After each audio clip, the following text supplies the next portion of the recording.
معزز و مکرم جماعت کے بزرگان، نوجوان دوستوں، پردہ نشین خواتین، اللہ رب العالمین کا بے پایہ احسان و کرم ہے جس کی توفیق سے ہم اور آپ اس دنیا میں زندگی گزار رہے ہیں۔ اللہ تعالیٰ سے دعا ہے کہ اللہ تعالیٰ ہم تمام مسلمانوں کو دین اسلام پر، صحیح عقیدے پر، ایمان پر ثابت قدمی عطا فرمائے اور خاتمہ ہو تو خاتمہ بالخیر فرمائے، آمین۔ محترم سامعین،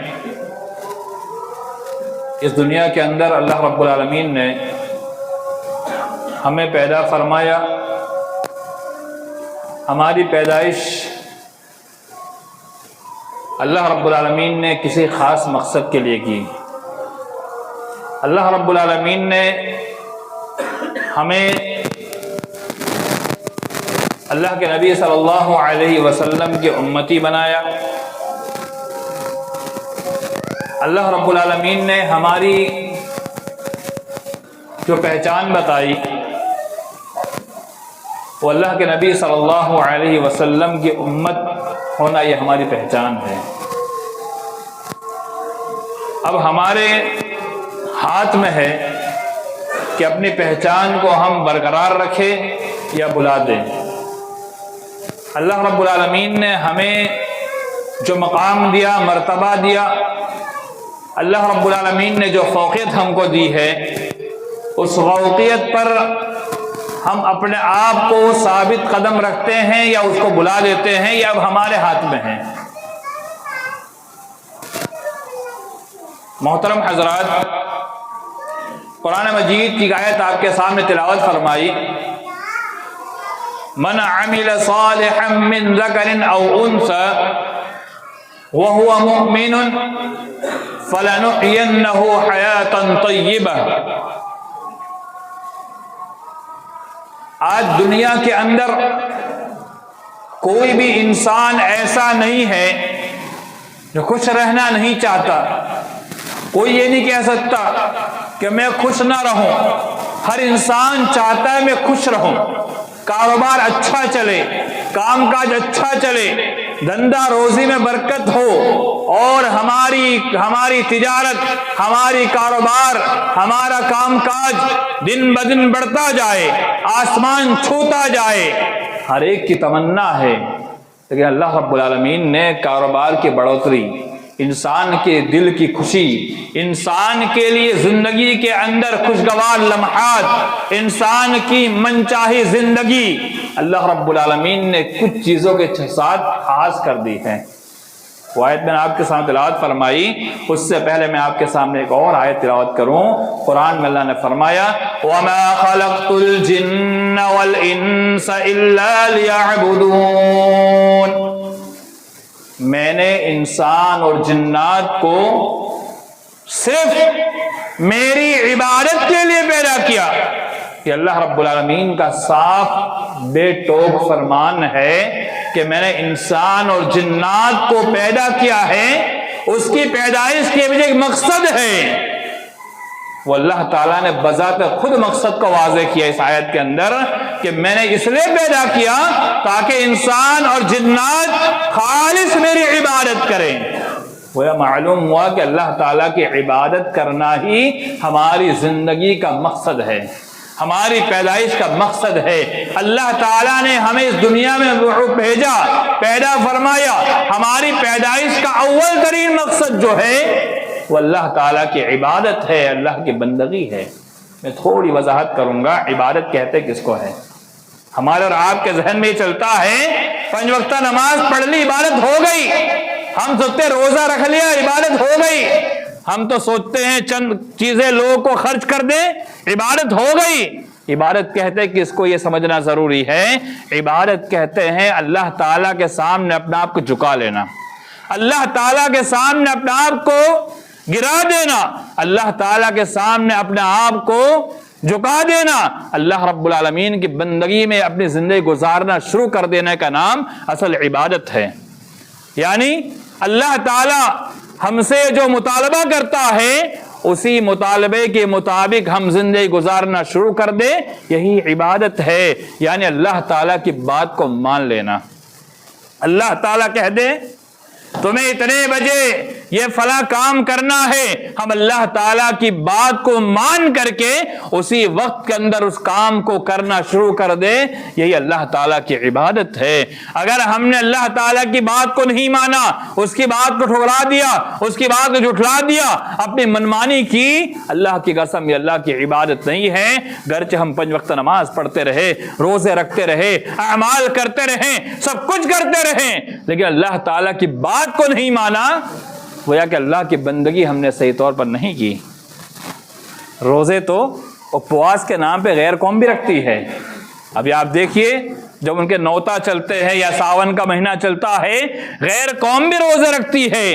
یہ الگ بات ہے کہ ان کا طریقہ الگ ہے، ہمارا طریقہ الگ ہے۔ وہ بھی انہیں اپواس کہتے ہیں، روزے کہتے ہیں، اور ہم جو رمضان میں روزے رکھتے ہیں وہ بھی روزہ ہے۔ یعنی معلوم ہوا کہ روزہ اللہ تعالیٰ نے جیسے ہمیں رکھنے کے لیے کہا ہم نے ویسے رکھا، تب جا کر وہ عبادت شمار ہوگی، ورنہ پھر اللہ کے نبی صلی اللہ علیہ وسلم حدیث نے فرمایا کہ بھوکے رہنے کا نام روزہ نہیں ہے۔ اللہ تعالیٰ کو ایسے روزے کی کوئی ضرورت نہیں ہے جس میں صرف بھوکا رہا جائے، جس میں اللہ کی بندگی نہ ہو، اللہ کی بات کو نہ مانا جائے، اللہ کے نبی صلی اللہ علیہ وسلم کا طریقہ شامل نہ ہو، وہ عبادت نہیں ہے، وہ صرف بھوکا رہنا ہے، ایسے وقت ضائع کرنا ہے۔ تو گویا معلوم ہوا کہ سجدہ کر لینا، رکوع کر لینا اور کھڑا ہو جانا، اٹھا بیٹھی کر لینا، صرف اس کا نام عبادت نہیں ہے۔ عبادت نام ہے اللہ تعالیٰ کی بات کو مان لینا، اللہ کی بندگی کرنے کا نام عبادت ہے۔ تو اللہ کیا مطالبہ کرتا ہے کہ میں نے انسانوں کو صرف اس لیے پیدا کیا تاکہ انسان میری بندگی کرے، میری عبادت کرے، میری بات کو مان لے۔ میں جیسا انسان کو کرنے کا حکم دے دوں انسان ویسا ہی کر جائے، یہی اللہ کا مقصود ہے۔ اور عبادت میں سب سے افضل ترین عبادت نماز ہے، اور روز قیامت عبادت میں سب سے پہلے سوال کسی چیز کا ہوگا۔ دھیان رکھیے، عبادت میں سب سے پہلے جس چیز کا سوال ہوگا وہ نماز کا سوال ہوگا۔ وہ معلوم ہوا کہ نماز عبادت کے اندر داخل ہے، اور روزے رکھ لینا عبادت کے اندر داخل ہے، زکوٰۃ ادا کرنا عبادت کے اندر داخل ہے، اور دیگر جتنے بھی اعمال صالحہ ہیں یہ سب کے سب عبادت کے اندر داخل ہے۔ اصل عبادت رب کی بات کو مان لینا ہے۔ آج کتنے مسلمان ہیں جو رب کی بات کو مانتے ہیں؟ کتنے مسلمان ہیں رب کی بات پر عمل کرتے ہیں؟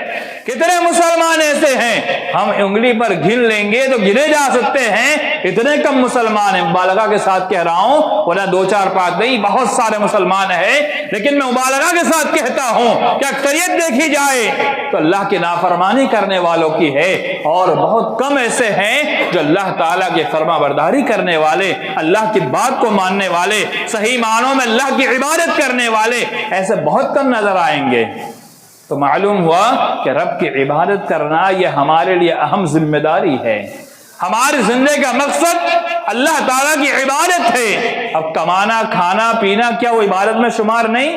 اللہ کے فرمان کے مطابق ہم کاروبار کریں، اللہ کے حکم کے مطابق اپنا کام کریں، اللہ کے حکم کے مطابق جو بھی ہم کام کرتے ہیں وہ سب عبادت میں داخل ہے۔ ہمارا سونا، ہمارا اٹھنا، ہمارا کھانا، ہمارا پینا اللہ کے حکم کے مطابق کرتے ہیں، اللہ کی قسم تو وہی عبادت ہے۔ اگر ہم نے حلال کھایا، اللہ کے فرمان کے مطابق حرام سے بچ گئے، کاروبار حلال کیا، حرام سے بچ گئے، اللہ کی قسم یہ اللہ کی عبادت ہے۔ اگر کسی کو یہ سمجھ میں نہ آتا ہو کون سا کاروبار حلال ہے حرام ہے، علماء سے رجوع کرے، علماء سے پوچھے، علماء اس کے اندر چھان بین کریں گے، دیکھیں گے کون سا کاروبار صحیح ہے، کون سا غلط ہے۔ ہم اپنے طور پر کئی کاروبار کے اندر زبان درازی کرتے ہیں، کئی بار ایسے سننے میں آتا ہے، میں کوئی یہاں کی بات نہیں کر رہا ہوں، بلکہ ایک بات جو میرے ذہن میں چل رہی ہے، کئی بار ہمارے عوام یہ کرتی ہے کہ ہر چیز کے اندر اپنا حکم صادر کرتی ہے۔ اللہ کی قسم، حکم صادر کرنا اتنا آسان معاملہ نہیں ہوتا ہے۔ حکم صادر کرنا یعنی کسی کے کاروبار کو حرام کہہ دینا، وہ حرام کھاتا ہے، وہ حرام کماتا ہے۔ بہت جلد بازی کرتے ہیں ہمارے مسلمان، ہو سکتا ہے اس کا کاروبار حلال ہو اور ہم حرام کا فتویٰ لگا دے، اللہ کی قسم ہم گنہگار ہوں گے، وہ تو حلال کھائے گا۔ یہ بہت ذمہ داری والا معاملہ ہے میرے ایمان والے بھائیوں۔ تو کسی کے بھی کاروبار پر انگلی اٹھانے سے پہلے ہمیں 10 بار سوچنا چاہیے، سمجھنا چاہیے، پوچھنا چاہیے، علماء سے رجوع کرنا چاہیے، یہ کیا ہے، کس طرح کا معاملہ ہے۔ یہ عمومی طور پر مسلمانوں کی ایک عادت بن چکی ہے۔ تو اللہ تعالیٰ نے جن چیزوں کو حلال کیا ہے وہی حلال ہے، اللہ تعالیٰ نے جن کو حرام کیا ہے وہ ہر حال میں حرام ہے۔ ہمارے بس میں نہیں کہ ہم حلال کو حرام کر دیں، حرام کو حلال کر دے، حلال کو حرام کر دے۔ ایک آیت دلیل میں پیش کر آگے بڑھتا ہوں۔ اللہ کے نبی صلی اللہ علیہ وسلم نے شہد کا استعمال کیا۔ شہد کا استعمال مفید ترین چیز، اللہ نے قرآن میں شفا کہا ہے۔ امہات نے کہا آپ کے منہ سے اسمیل آ رہی ہے، کیا استعمال کیا؟ کہا شہد استعمال کیا۔ اللہ کے نبی صلی اللہ علیہ وسلم نے فرمایا کہ میں آج کے بعد شہد کا استعمال نہیں کروں گا۔ قرآن مجید میں آیت نازل ہوتی ہے، یا ایھا النبی لم تحرم ما احل اللہ لک، اے نبی صلی اللہ علیہ وسلم جس اللہ نے حلال کیا ہے تم حرام نہیں کر سکتے۔ کتنی بڑی دلیل ہے، اللہ کے نبی صلی اللہ علیہ وسلم بھی حلال کو حرام، حرام کو حلال نہیں کر سکتے۔ اللہ نے حلال کیا ہے تو وہ حلال ہے، اللہ نے حرام کیا ہے تو وہ حرام ہے۔ اب ہمارے ہاتھ میں نہیں ہے کہ ہم اپنے من سے فلاں کاروبار بھی کر لیں، گرچہ دنیا اس کو حرام کہتی ہو ہم تو حلال ہی سمجھ کے کریں گے، یہ ہماری منمانی ہوگی، رب کی بات نہیں ہوگی۔ کاروبار کے اندر بھی، تجارت کے اندر بھی، ہمارے کام کاج کے اندر بھی، ہمارے کھانے پینے کے اندر بھی، ہمارے معاملات کے اندر بھی اللہ نے جسے حلال کہا ہے اسی کو کرنا یہ اللہ کی عین عبادت ہے۔ حرام کو چھوڑ دینا یہ اللہ کی عین عبادت ہے۔ ہاں شبہ کا معاملہ ہو تو اگر آپ کے ذہن میں سمجھ میں نہیں آتا ہو تو آپ شبہ والے معاملے کے اندر بھی اجتناب کیجئے، احتراز کیجئے، پرہیز کیجئے۔ اگر ایسا معاملہ آ جائے جب تک اس کے بارے میں کلیئرٹی معلوم نہ ہو جائے اس وقت تک اس کے اندر نہ جایا جائے، یہ بھی اللہ تعالیٰ کی بات کو ماننا ہوا اور عین عبادت ہے۔ اور کھانے پینے کے معاملات کے اندر بہت سارے مسلمان کو دیکھا جائے منشیات کا استعمال کرتے ہیں۔ حرام چیز کون سی؟ پڑیا، تمباکو کی چیزیں، وہ چیز جس کے اندر ادنا سا بھی نشہ پایا جائے۔ حدیث کے الفاظ میں آپ کے سامنے پیش کروں گا، آپ بالکل گھبرائیے مت۔ اللہ کے نبی صلی اللہ علیہ وسلم نے فرمایا کل مسکر خمر وکل خمر حرام۔ یہ میرے الفاظ نہیں ہیں، یہ کائنات کے امام کے الفاظ ہیں، اللہ کے نبی صلی اللہ علیہ وسلم کے الفاظ ہیں۔ اور اس سے پہلے میں ایک آیت پیش کر دوں، قرآن میں اللہ خود کہتا ہے وَمَا يَنْطِقُ عَنِ الْهَوَىٰ إِنْ هُوَ إِلَّا وَحْيٌ يُوحَىٰ۔ اللہ کے نبی صلی اللہ علیہ وسلم اپنی طرف سے کچھ بھی نہیں بولتے، آپ صلی اللہ علیہ وسلم جو بھی کچھ بولتے ہیں اللہ کی جانب سے وحی ہوا کرتی ہے۔ تو اللہ کے نبی صلی اللہ علیہ وسلم کا یہ بات کہنا کل مسکر خمر، تمام کے تمام نشے والی چیز خمر ہے۔ لفظ کل میں تھوڑی وضاحت کروں گا، اصول فقہ کے قاعدے کے مطابق جہاں لفظ کل آ جائے، لفظ کل آ جائے وہ عام ہوتا ہے۔ اب اس کے اندر ہم مکروہ، تحریم، تنزیہ، یہ اصول فقہ کی اصطلاح ہے، آپ کی سمجھ سے باہر کی چیز ہے، لیکن میں دو چار باتیں بتا دوں، یہ مکروہ، تنزیہ، تحریم، یہ سارے جھگڑے ختم۔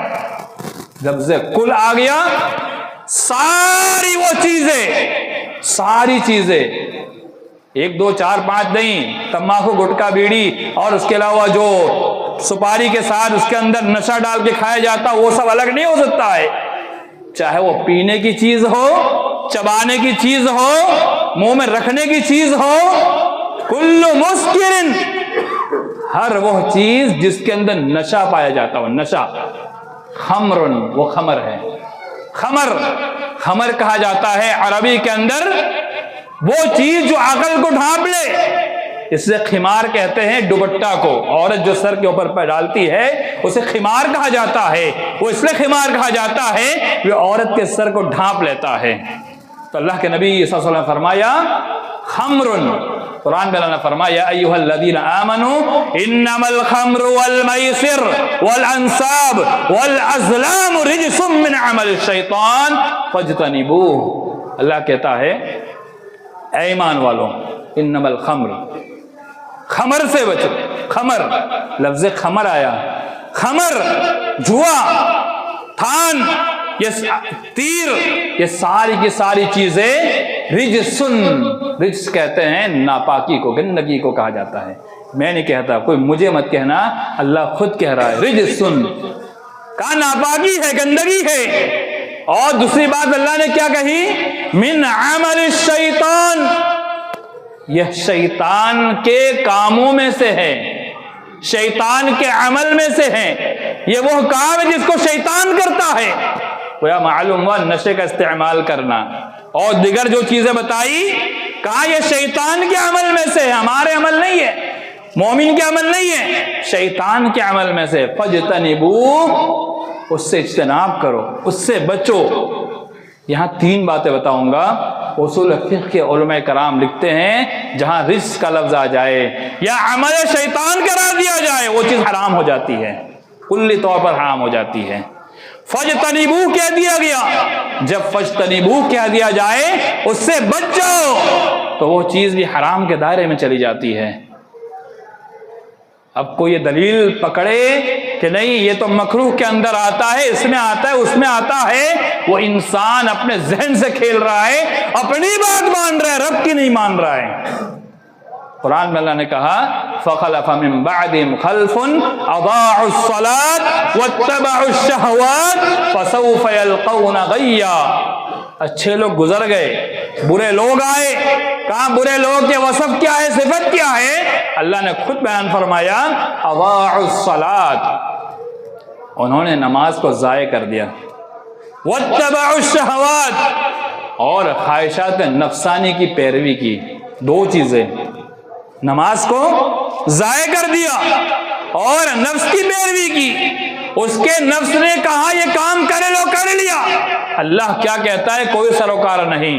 دین کیا کہتا ہے؟ کوئی سروکار نہیں۔ شریعت کیا کہتی؟ کوئی سروکار نہیں۔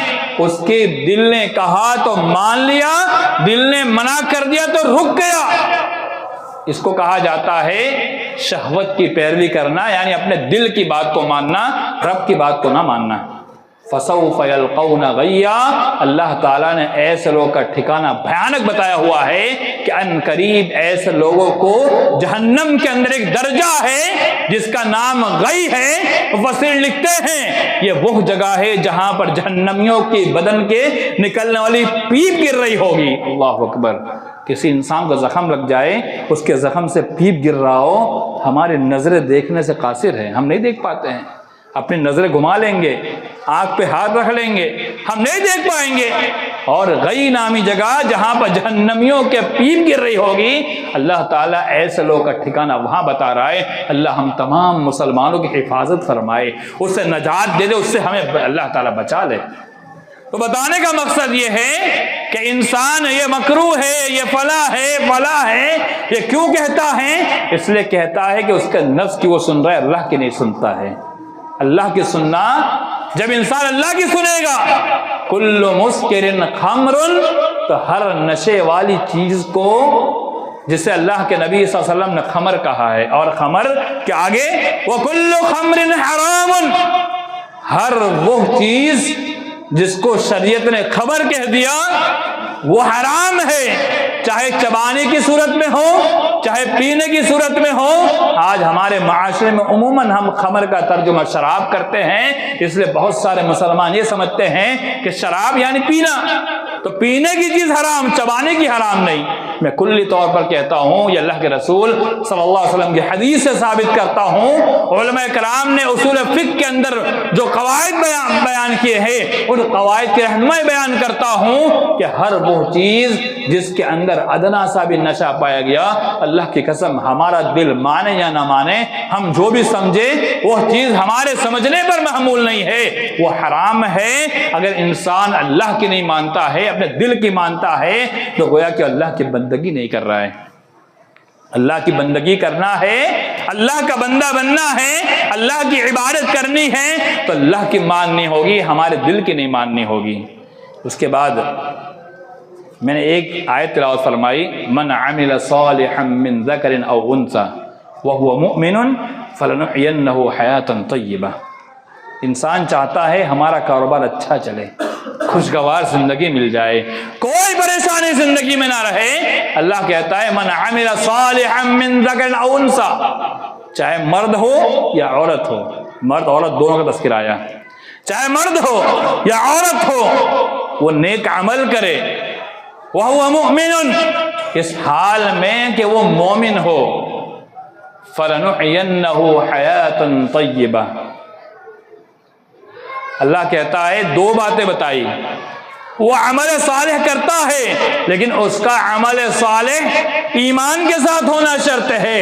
اگر ایمان کے ساتھ وہ عمل صالح کرتا ہے فَلَنُحْيَنَّهُ حَيَاةً طَيِّبَةً، اس کے بعد اللہ تعالیٰ نے اس کا جواب پیش کیا، اگر ایمان کی صورت میں عمل صالح کرتا ہے اللہ کہتا ہے ہم اسے خوشگوار زندگی عطا کریں گے۔ وہ معلوم ہوا کہ ہمارے کاروبار کے برکت، کاروبار کا بڑھنا، ہمارے کاروبار کا آگے بڑھنا، ہمارے تجارت کا آگے نکلنا، رزق میں برکت، زندگی میں خوشگوار زندگی اور بہترین زندگی، ٹینشن سے خالی زندگی اسی صورت میں مل سکتی ہے جب ایمان کے ساتھ ساتھ عمل صالح ہوگا۔ وہ معلوم ہوا کہ بغیر عمل صالح کے انسان کی زندگی خوشگوار نہیں بن سکتی ہے۔ خوشگوار زندگی چاہیے، عمل کرنا ہوگا۔ اور ایک آیت آپ کے ساتھ تلاوت کر کے میں انشاءاللہ بات ختم کرنے کی کوشش کروں گا۔ قرآن میں اللہ نے فرمایا وَمَنْ أَعْرَضَ عَنْ ذِكْرِي فَإِنَّ لَهُ مَعِيشَةً ضَنْكًا۔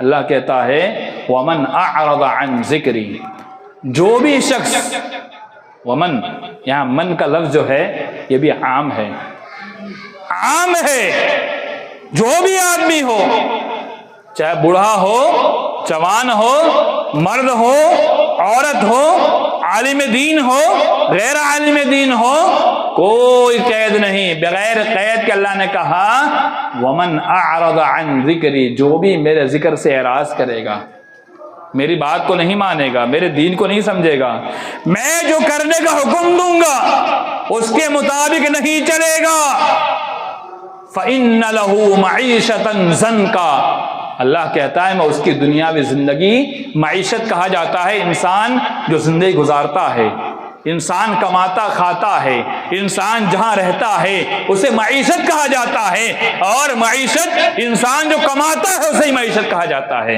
انسان کا ساز و سامان سب معیشت میں آتا ہے، اور معیشت کے اندر بہت ساری چیزیں آتی ہے، تو اللہ کہتا ہے میں تمہاری معیشت کو تنگ کر دوں گا۔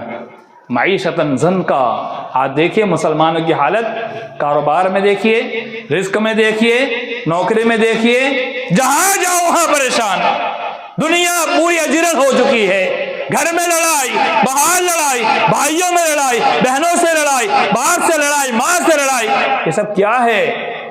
اللہ نے ہماری دنیاوی زندگی تنگ کر رکھی ہے، دنیاوی زندگی کا سکون ہم سے چلا گیا ہے۔ اس کی وجہ صاف سمجھ میں آتی ہے، رب کی نافرمانی، رب کی عبادت سے اعراض کرنا، رب کی بات سے اپنا آپ کو پیچھے رکھنا، اپنی بات کو آگے بڑھانا، رب کی بات کو پیچھے چھوڑ دینا۔ اللہ کہتا ہے تمہاری دنیاوی زندگی تنگ ہو جائے گی۔ یہ میں نہیں کہتا ہوں، میرے الفاظ نہیں ہیں، یہ اللہ تعالیٰ کے الفاظ ہے۔ قرآن مجید کے اندر 16واں پارہ سورہ طٰہٰ اور 16ویں پارے کے اختتامی مرحلے میں اللہ نے یہ بات کہی ہے، جو پڑھنا چاہے، دیکھنا چاہے، تفسیر بھی دیکھ سکتا ہے۔ اللہ نے کہا ہے کہ اگر تم نے میری بات کو نہیں مانا میں تمہاری دنیاوی زندگی تنگ کر دوں گا۔ آج دیکھیے مسلمانوں کی حالت پہ ہمیں رونا آتا ہے.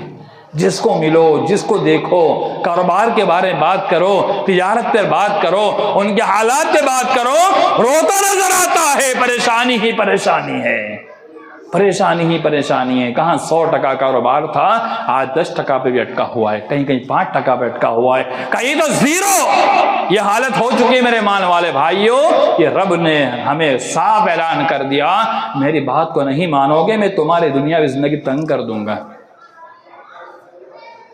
میرے مان والے بھائیوں، بتانے کا مقصد یہ ہے کہ اللہ تعالیٰ نے ہمیں پیدا کیا ہے ایک مقصد کے لیے، رب کی بندگی کے لیے پیدا کیا. رب کی بندگی، رب کی بات کو ماننے کے لیے پیدا کیا. میری بات کو مانو، میں جیسا کرنے کہوں ویسے کرو. ایک مثال کے بعد ختم کرتا ہوں. شیطان کون تھا، اس کی تاریخ آپ پڑھ سکتے ہیں پہلے پارے کے اندر. وَإِذْ قَالَ رَبُّكَ لِلْمَلَائِكَةِ إِنِّي جَاعِلٌ فِي الْأَرْضِ خَلِيفَةً، یعنی جو تیسرا رکوع ختم ہوتے چوتھا شروع ہوتا ہے پہلے پارے کے اندر. آپ اس کا مطالعہ کیجئے اور آپ سورہ اعراف کا مطالعہ کریں گے تو آپ کو معلوم ہوگا کہ شیطان جو ہے یہ اللہ تعالیٰ کا فرما بردار تھا. ہماری فرما برداری کچھ نہیں ہے شیطان کے مقابلے میں. جب ابتدائی دور میں حضرت آدم کی پیدائش سے پہلے شیطان ہم سے زیادہ اللہ کا عبادت گزار تھا. اللہ تعالیٰ نے آسمان پر بلایا، وہاں بلا کر کے فرشتوں کے ساتھ اس کا شمار کر دیا. اور یہاں تک کہ آپ پوری تاریخ تفسیر پڑھیں گے اللہ تعالیٰ نے اس کو بڑا مقام دیا تھا. لیکن اس نے اللہ تعالیٰ کی صرف ایک بات کا انکار کر دیا، بہت زیادہ بات کا انکار نہیں کیا. اللہ نے کہا وَإِذْ قُلْنَا لِلْمَلَائِكَةِ اسْجُدُوا لِآدَمَ فَسَجَدُوا إِلَّا إِبْلِيسَ أَبَى وَاسْتَكْبَرَ. اللہ نے کہا آدم کو سجدہ کرو، سارے فرشتے سجدہ میں گر گئے سوائے ابلیس کے. ابلیس نے سجدہ کرنے سے انکار کیا. اللہ نے پوچھا اے ابلیس، تو نے میری بات کو کیوں نہیں مانا؟ تجھے کس چیز نے میری بات کو ماننے سے روکا؟ تو پوری کہانی آپ تفسیر پڑھ سکتے ہیں. اس سے جو باتیں اپنی بتائی، قیاسات کیے، وہ پوری کہانی بتانے کا وقت نہیں ہے. میں اشارہ کر دے کے آگے بڑھتا ہوں، بات ختم کرتا ہوں کہ شیطان رب کے نزدیک سب سے معزز تھا. اللہ نے عرش کے پاس بلا کر کے اس کی تکریم کی تھی. اللہ کی ایک بات کو نہیں مانا، اللہ نے ہمیشہ دھتکار دیا اور پورے انسانوں کو اعلان کر دیا اعوذ باللہ من الشیطان الرجیم پڑھ کر کے اس کو دھتکارا جائے، اس کو ذلیل کیا جائے، اس کو خوار کیا جائے. تو اللہ تعالیٰ کی بندگی یعنی اللہ تعالیٰ کی بات کو ماننا. انسان اللہ تعالیٰ کی بات کو نہیں مانتا ہے، اللہ تعالیٰ کو بڑی ناراضگی محسوس ہوتی ہے، اللہ تعالیٰ برداشت نہیں کرتا ہے. اللہ تعالیٰ کی نافرمانی اللہ کو برداشت نہیں ہے. جیسے ہم کاروبار چلاتے ہیں، ہمارے پاس 2 4 10 15 لوگ کام کرتے ہیں، تو ایک بندہ اگر ہمارے نافرمانی کر دے ہم کیا کرتے ہیں؟ فوراً بھگا دیتے اس کو، چل جا تیرا کام نہیں ہے. تو اللہ تعالیٰ کی نافرمانی اللہ تعالیٰ کیسے برداشت کرے گا؟ تو میرے مان والے بھائیوں، بتانے کا مقصد یہ ہے کہ رب کی فرما برداری ہی رب کی عبادت ہے. دنیا کمائیے، پیٹ بھر کے کمائیے. صحابہ کرام کے پاس اتنا مال تھا کہ حضرت زبیر بن مطعم جو عشرہ مبشرہ میں سے جنت پانے والے خوش نصیب صحابی میں سے اللہ کے نبی صلی اللہ علیہ وسلم نے دنیا میں خوشخبری دے دی. ان کی وراثت تقسیم ہوتی ہے، 12 لاکھ درہم ان کی بیویوں کے حصے میں آتا ہے. 4 بیویاں تھی، 12 لاکھ درہم. آج 12 لاکھ تو خواب میں دیکھتے ہیں، 12 لاکھ درہم صحابہ کرام. بخاری کی روایت ہے، اپنے طرف سے نہیں، بخاری کی صحیح روایت ہے. 12 لاکھ درہم ان کی بیویوں کے حصے میں. ایک بیوی کے 12 لاکھ، دوسری کے 12 لاکھ، 4 بیویوں کے حصے 12 لاکھ. بیویوں کا حصہ اتنا، تو بچوں کا سوچئے کیا ہوگا. تو مال کمانے سے اسلام نہیں روکتا. اللہ کی بندگی کرتے ہو مال کمائیے، اللہ کی بات کو مانتے ہو مال کمائیے. ہر کام ہمارا اللہ کی بندگی کے مطابق ہونا چاہیے، اسلام کی فرما برداری میں ہونا چاہیے.